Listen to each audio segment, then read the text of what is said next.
Bonjour, Jambour, bienvenue sur ma chaîne. Je m'appelle Jocelyne pour ceux qui ne me connaissent pas et pour ceux qui me connaissent déjà, bienvenue dans la team.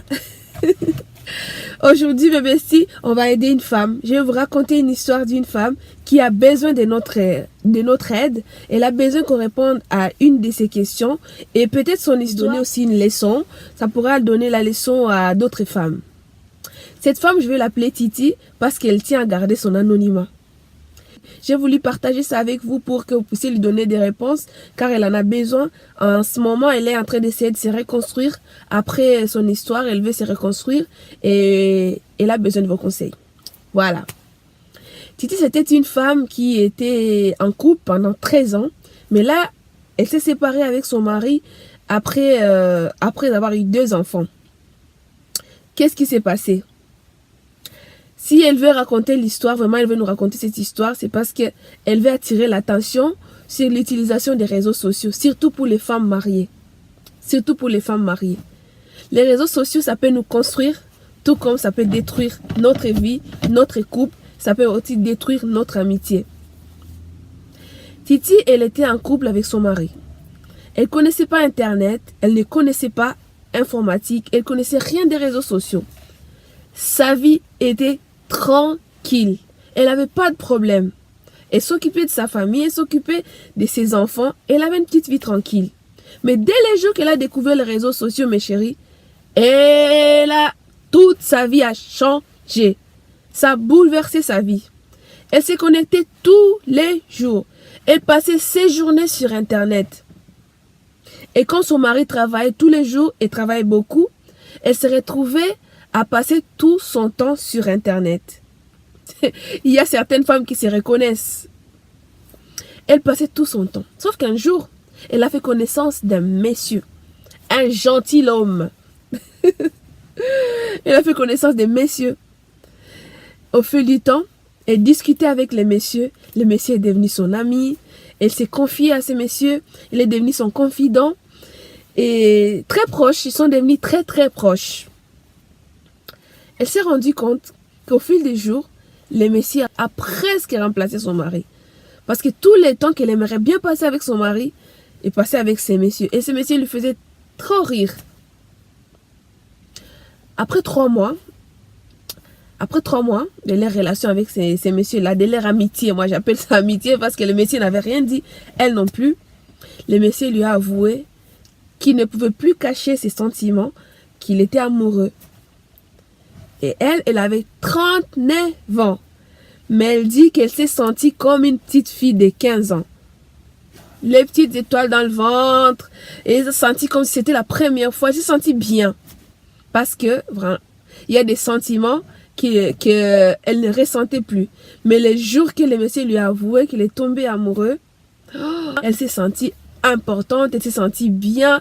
Ça l'a emportée. Elle s'est sentie comme une petite fille de 15 ans. Et c'est vraiment une petite fille de 15 ans. Elle était très heureuse, elle était très contente.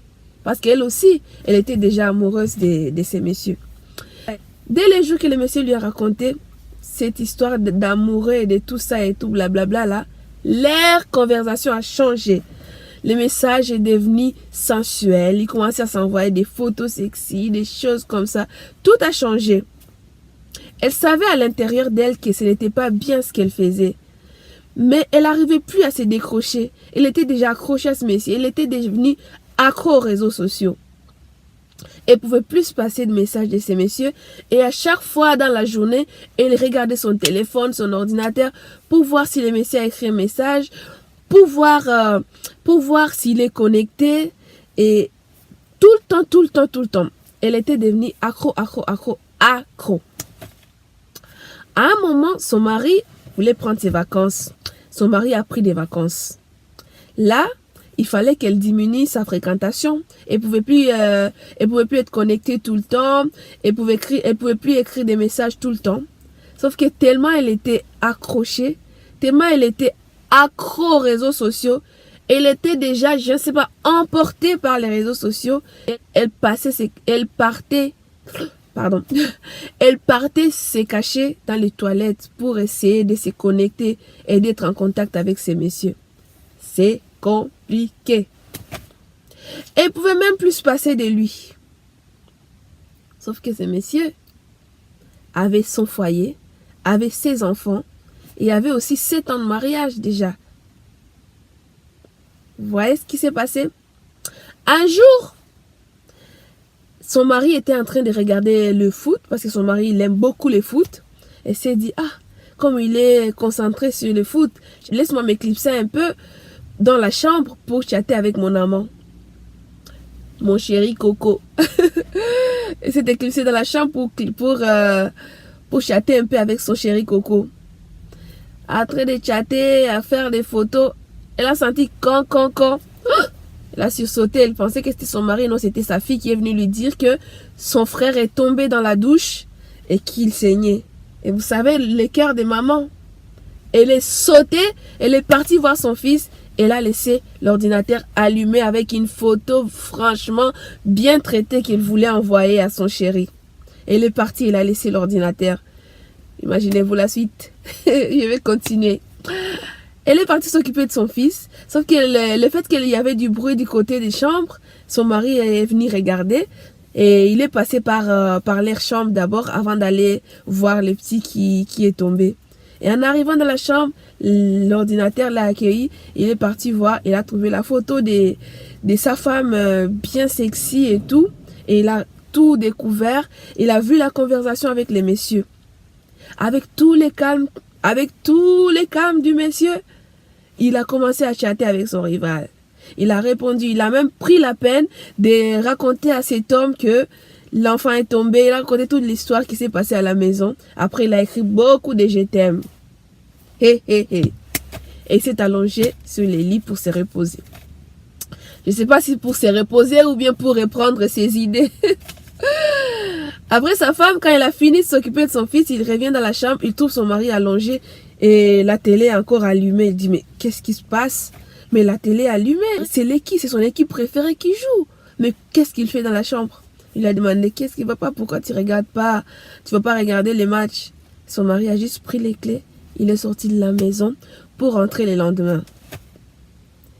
Je vous dis pas la nuit, c'est sûr qu'elle a passé une nuit très très difficile parce que son mari est parti sans rien dire. Après, elle a vu que son mari a tout découvert. C'était catastrophique. Catastrophique. Descente en affaires. On dit que le 40e jour d'un voleur, on ne peut pas l'empêcher, on l'attrape, c'est tout. Rien à faire. Après, son mari est retourné le lendemain, sauf qu'ils ont passé 2 semaines très difficiles. Plus lui adresser la parole, c'était compliqué, ils ne pouvaient plus se parler, c'était plus les couples qu'il y avait avant. Je pense que son mari, il a perdu toute confiance en elle et il voulait plus en fait, il voulait plus parler, il n'avait plus envie de discuter avec elle. Et elle ne vivait pas bien forcément et elle était très mal. Un jour, un matin, son mari lui a dit de quitter la maison. Elle a dit non, elle ne pouvait pas quitter. Et lui, il a quitté, il l'a laissé avec les 2 enfants. Après 1 an et demi, son mari était obligé de récupérer les enfants parce que comme elle ne travaillait pas, elle ne pouvait pas prendre soin de ses 2 enfants. Maintenant, elle veut se reconstruire et là, elle n'est plus en contact avec ces messieurs parce que quand il lui avait raconté l'histoire, ces messieurs étaient désolés, mais il ne pouvait pas être avec elle parce qu'il avait déjà 7 ans de mariage, il avait ses 4 enfants et il aimait bien sa petite vie. Mais voilà, elle a tout perdu. Elle a perdu son foyer, elle a perdu son chéri du net et ses enfants. Elle veut se reconstruire. Elle dit qu'elle sait qu'elle a commis l'erreur grave. Elle demande pardon à son mari, elle demande pardon à Dieu, elle demande pardon, elle regrette vraiment parce qu'elle aimerait tout refaire à zéro. Elle a essayé de demander pardon à son mari ne veut pas. Elle a envoyé ses sœurs, elle a envoyé tout ce qu'elle a pu faire. Son mari ne veut plus entendre parler. Et son mari est déjà avec quelqu'un d'autre. Ça veut dire qu'il essaie d'avancer et essaie de reconstruire. Maintenant, il pose la question. Elle dit, elle sait qu'elle a commis l'adultère, mais que en pense-t-il? Est-ce que c'est pour autant que mon mari peut me quitter? C'est pour autant que mon mari ne veuille plus de moi? C'est la question qu'elle pose. D'abord, moi, je vais donner mon avis. Déjà, pour moi, que ça soit en pensée, que ça soit en action, que ça soit quoi, c'est l'adultère. L'adultère, c'est l'adultère. L'infidélité, que ce soit sur les nets, que ce soit pour des vrais, c'est l'infidélité. Et il y a des personnes qui ne supportent pas l'infidélité. Quand il y a l'infidélité, ça brise la confiance. Ça brise la magie du couple. Tout ce qu'il y avait de confiance, quand ton mari partait au travail, il savait que tu étais à la maison, il te faisait confiance, il savait que tu éduquais les enfants, que tu t'occupais de la maison, parce qu'il allait travailler pour vous tous. Et là, peut-être qu'il est des personnes qui ne supportent pas l'infidélité et ils ne pouvaient plus avoir confiance en toi. Et c'est pourquoi il a tout cassé et il ne veut plus reconstruire. Sauf que d'une autre part, il pouvait quand même penser aux enfants et comme tu as demandé pardon, il pouvait te pardonner. Voilà. Ça, c'est juste mon avis. Mais, mais vous avez tous les droits de donner vos réponses, de donner vos avis. Et la leçon morale pour cette histoire, franchement, les filles, les mamans, faites attention à ce que vous faites sur les réseaux sociaux. Faites très attention. Ces réseaux sociaux-là, ça peut nous construire, tout comme ça peut nous détruire. Détruire même toute notre vie. Détruire tout ce qu'on a construit. Détruire tout ce qu'on a passé le temps à construire. Il faut faire attention avec les réseaux sociaux. Et quand on est en couple, je ne vois pas l'intérêt d'aller chercher d'autres personnes sur les réseaux sociaux. Non, je ne vois pas l'intérêt. Si tu es fatigué de rester chez toi à la maison, va travailler.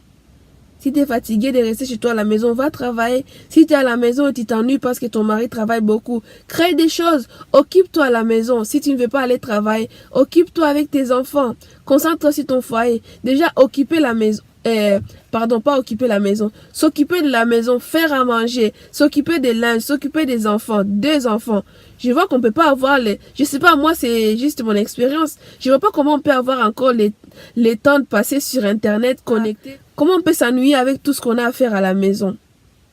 Je sais que parfois on ne sait pas faire, mais franchement, essaye de... Quand on est dans les foyers, pour moi, les foyers, la famille, c'est sacré et on n'a pas besoin d'aller chercher d'autres personnes sur Internet. Si ça t'est arrivé, ma chérie, sache bien que c'est pour toi et pour tes enfants. Prends le temps pour ta famille, prends le temps pour tes enfants et pour ton mari. Et arrête de courir à gauche et à droite sur les réseaux sociaux pour chercher les gens qui vont combler ton vide. Non, c'est pas ces gens qui vont combler les vides. Tu as tes enfants, tu as ton mari. Si ton mari n'est pas trop présent dans le foyer, essaie de discuter avec lui. Essaie de trouver des moments de lui dire, de lui faire voir que tu te sens seul au lieu de te connecter sur Internet. Si tu es sur Internet et tu trouves une autre personne, tu vas oublier qu'il faut discuter avec ton mari. Tu vas oublier qu'il faut prendre le temps pour construire ton couple. Tu seras concentré sur les réseaux sociaux et tu n'auras pas le temps de te rendre compte que ton mari est en train de s'éloigner de toi. Quand tu as déjà une autre personne, la personne à laquelle tu te confies, la personne à laquelle tu te donnes toute ton amitié, tu n'auras plus besoin de ton mari. Mais si tu te concentres sur ton foyer, si tu vois que ton mari n'est pas trop présent à la maison, essaie de trouver un petit moment pour lui dire. Si tu n'arrives pas à lui dire, mais moi je te dis, prie pour trouver une bonne façon de parler avec lui. Prie pour trouver une bonne façon de parler avec lui. Tu lui dis, mais si tu as déjà quelqu'un d'autre, tu ne pourras pas lui dire, parce qu'il ne va pas te manquer, il va pas te manquer.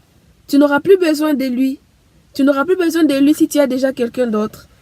Alors il faut éviter de chercher d'autres personnes pour venir combler votre vide dans votre couple. Non, s'il y a un vide, essaie de discuter avec ton mari pour trouver comment combler ces vides, comment trouver des moments pour résoudre ces problèmes. Voilà. C'est juste mon avis. Vous avez le droit aussi de dire ce que vous pensez. Merci de regarder ma vidéo jusqu'à la fin. Je vous dis au revoir. À bientôt. Kwaheri. Ciao, ciao. Si vous aimez, mettez des likes. Si vous aimez vraiment, mettez des likes, commentez et donnez votre avis pour qu'on puisse aider Titi. Elle attend notre réponse parce qu'elle va passer par ici. Kwaheri.